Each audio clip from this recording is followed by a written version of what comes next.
تو کیوں نہ جدعون بنا جائے اور براق بنا جائے اور خدا سے درخواست کی جائے کہ اپنے لوگوں کی برکت کے لیے مجھے استعمال کر۔ اور شاندار بات یہ ہے کہ اس نے اس حصے کی شروعات ان 4 چیزوں کے ساتھ کی۔ جدعون میں کمزوریاں تھیں اور اسی طرح براق، سمسون اور افتح میں بھی اپنی اپنی جگہ کمزوریاں تھیں۔ وہ مجھے میری کمزوریوں کے باوجود استعمال کرے گا، مطلب کہ میں چاہے جتنا بھی کمزور ہوں لیکن خدا مجھے استعمال کرے گا۔ اور خدا نے جدعون کو استعمال کیا، اس کے اندر شک تھا، اور خدا نے براق کو استعمال کیا، حالانکہ میں کہوں گا کہ براق میں دلیری نہ تھی۔ اس نے قدم نہ اٹھایا اور خدا نے سمسون کو استعمال کیا، حالانکہ وہ آنکھوں کی خواہش کا کبھی کبھی شکار ہو جاتا تھا۔ اور خدا نے افتح کو استعمال کیا، حالانکہ اس نے جلد بازی میں منت مانی۔ اس نے بہت جلدی کی منت ماننے میں۔ خدا کمزور ہڈیوں کو استعمال کرتا ہے، لیکن کیا ہم اس کے لیے میسر ہیں؟ مجھے انگریزی کی ایک کہاوت بہت اچھی لگتی ہے، اور وہ کہاوت کچھ یوں ہے: God look for availability not ability. خدا یہ چاہتا ہے کہ میں میسر ہوں، چاہے قابل ہوں یا نہ ہوں۔ کیا میں اس کے لیے میسر ہوں؟ صحیح۔ ہم ہر ایک پر تو بات نہیں کر پائیں گے، سو آئیے جدعون کی مثال کو لے لیتے ہیں۔ آپ نے کہا خدا میسر ہونے کو دیکھتا ہے، قابلیت کو نہیں۔ یہ جدعون کے کردار میں کیسے ظاہر ہوتا ہے؟ جب خداوند کا فرشتہ جدعون پر ظاہر ہوا تو اس نے اسے کہا: اے زبردست سورما، خداوند تیرے ساتھ ہے۔ تو اس نے کہا: میرا گھرانہ منسی میں سب سے غریب ہے، اور میں اپنے باپ کے گھر میں سب سے چھوٹا ہوں۔ سب سے پہلے تو وہ احساس کمتری کا شکار تھا۔ یہ کوئی نفسیاتی مسئلہ نہیں تھا۔ خدا نے اسے کہا: تو اپنے زور میں جا۔ تو اس نے کہا: کیا تو مجھے زور بخشے گا؟ تو خدا نے اس سے کہا ہاں۔ اس نے 32,000 کی فوج سے شروعات کی اور بات ختم ہوئی 300 لوگوں پر۔ وہ خداوند سے اس وقت کہہ سکتا تھا کہ معاف کرنا، میں نہیں جاؤں گا۔ کیا وہ یہ نہیں کہہ سکتا تھا؟ کیا وہ کہہ سکتا تھا؟ صحیح۔ آج کچھ ایسے لوگ ہیں جنہیں خدمت کرنی چاہیے، چونکہ خداوند نے انہیں ذرا قابل بنایا ہے۔ آپ انہیں یہ کہتے سنیں کہ مجھے خدمت کے لیے مزید قابل بننا ہے۔ آپ اپنی اسی قابلیت میں کام کیوں نہیں کرتے؟ چاہتے ہیں کہ خدمت کرنے کے لیے ان میں بڑی قابلیت ہو۔ جی ہاں، بالکل۔ اس نے ذرا سی قابلیت سے کام کیا، اور اس نے 300 لوگوں کو 3 گروہوں میں تقسیم کر دیا، اور ان سب کے ہاتھ میں نرسنگے اور گھڑے اور گھڑوں میں مشقیں ڈال دیں۔ اور ان چند معمولی چیزوں سے میں یہاں پر یہ کہوں گا کہ مدیانیوں کی فوج پر بڑی فتح پائی۔ جی، جدعون کی کہانی کا ذکر قضاء کی کتاب کے 6 باب میں ہے۔ اگر ناظرین میں سے کوئی اسے پڑھنا چاہے تو ضرور پڑھے۔ مجھے توقع تھی کہ وہ اس سلسلے کا ذکر کرتے ہوئے تاریخی ترتیب کو ملحوظ خاطر رکھے۔ جدعون، برق، سمسون اور افتح کے ذکر کے بعد مجھے توقع تھی کہ وہ داؤد سے پیشتر سیمیول کا ذکر کرتا، لیکن اس نے داؤد اور پھر سیمیول کا ذکر کیا۔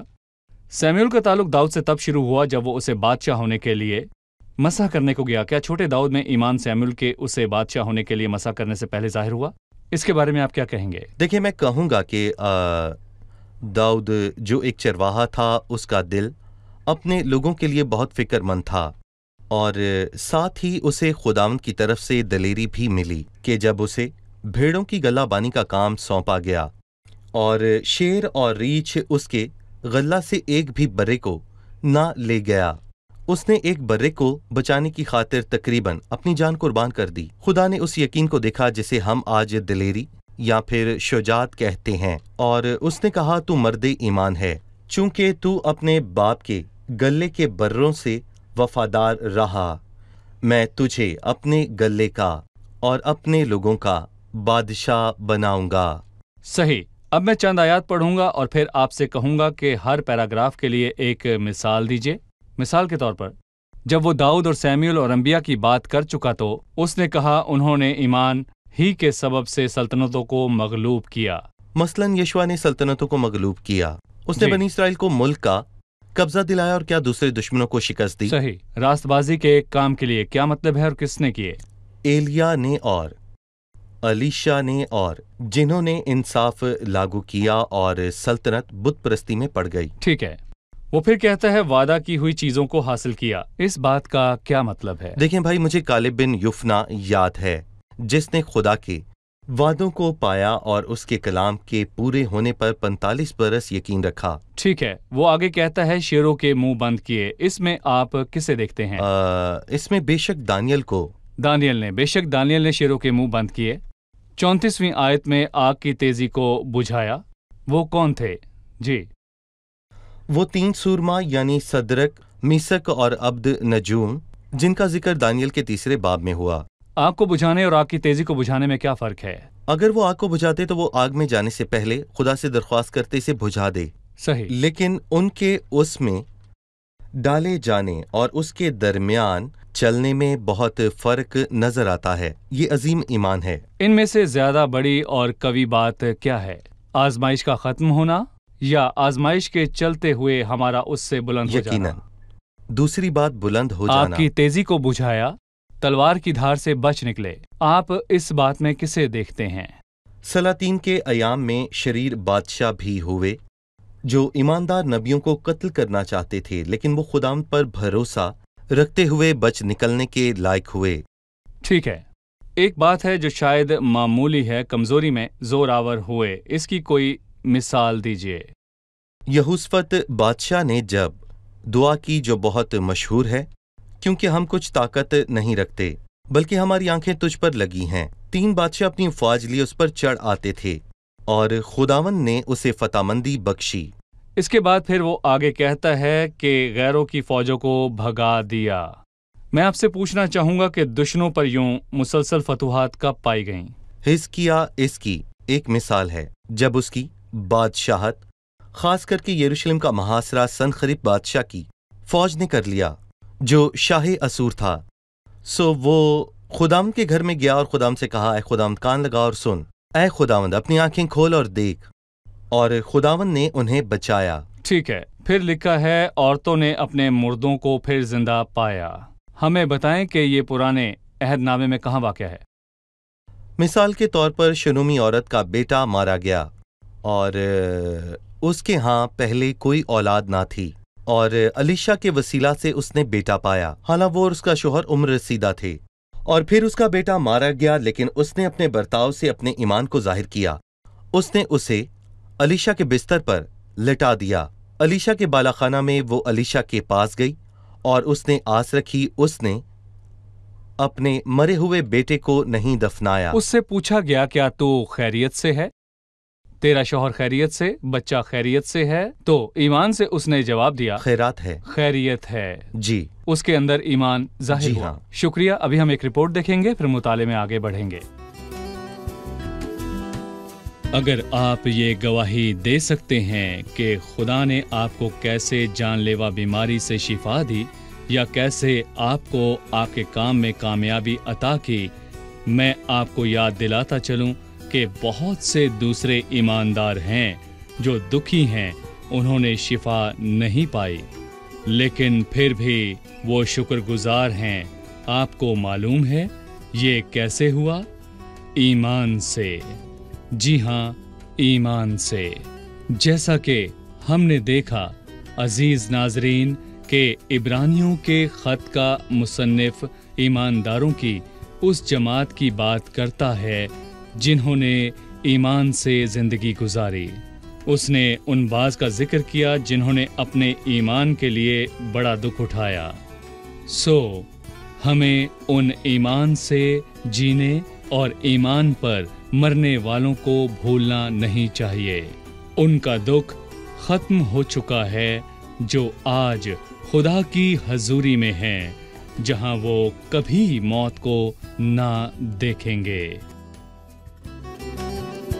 35ویں آیت میں وہ کہتا ہے، بعض مار کھاتے کھاتے مر گئے مگر رہائی منظور نہ کی تاکہ ان کو بہتر قیامت نصیب ہو۔ ایمان کسی کو اس حد تک حوصلہ کیسے دے سکتا ہے کہ وہ دکھ سہتا جائے، برداشت کرتا جائے؟ جی بھائی، تاریخی کتب میں ہم زکریا بن برکیہ کے متعلق پڑھتے ہیں، جو کہ ایک عظیم شخص تھا اور جسے مقدس اور قربان گاہ کے درمیان قتل کر دیا گیا، کیونکہ وہ شریروں کے دور میں خداوند سے وفادار رہا، اور ایمان نے اسے قوت بخشی کہ سنسار ہونے سے نہ بھاگے۔